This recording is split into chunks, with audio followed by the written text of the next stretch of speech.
வணக்கம் நண்பர்களே. இந்தியா வந்து பாத்தீங்கன்னா கெத்தா மாசா இங்கிலாந்து 336 ரன்ஸ் வித்தியாசத்துல எக்பாஸ்டன்ல தோக்கடிச்சிட்டாங்க. First victory for India in Edgbaston in test cricket. அதை பத்தி ஆல்ரெடி நான் ஒரு வீடியோ போட்டிருக்கேன். பார்க்காதவங்க போய் செக் பண்ணிட்டு உங்களோட கருத்துக்களை கமெண்ட் செக்ஷன்ல போடுங்க.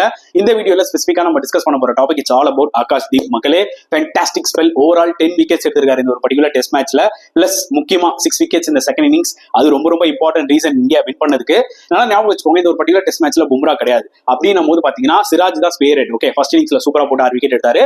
பட் ஆகாஷ் தீபம் ஃபர்ஸ்ட் இன்னிங்ஸ்ல சூப்பரா போட்டு 4 விக்கெட் எடுத்தாரு. ஓகேங்களா, ஆகாஷ் தீபோட மிகப்பெரிய பிளஸ் என்னன்னு பாத்தீங்கன்னா நியூ பால்ல விக்கெட்ஸ் எடுக்கிறது. அதுவும் ஒரு விக்கெட் எடுக்க மாட்டாரு, அந்த பேக் டு பேக் விக்கெட்ஸ் எடுப்பாரு. ஜென்ரலாவே அவர் விளையாடின இந்த சின்ன டெஸ்ட் கிரிக்கெட் கரியர்ல நீங்க பாத்தீங்கன்னா இந்த பேக் டு பேக் விக்கெட்ஸ் நிறைய எடுத்திருப்பாரு. இந்த டெஸ்ட் மேட்ச்லயும் அதான் பண்ணாரு.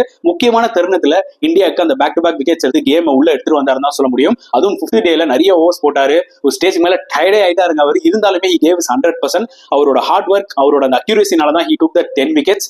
ஆகாஷ் தீப் ஒரு முக்கியமான ரீசன் இந்தியா வின் பண்ணதுக்கு.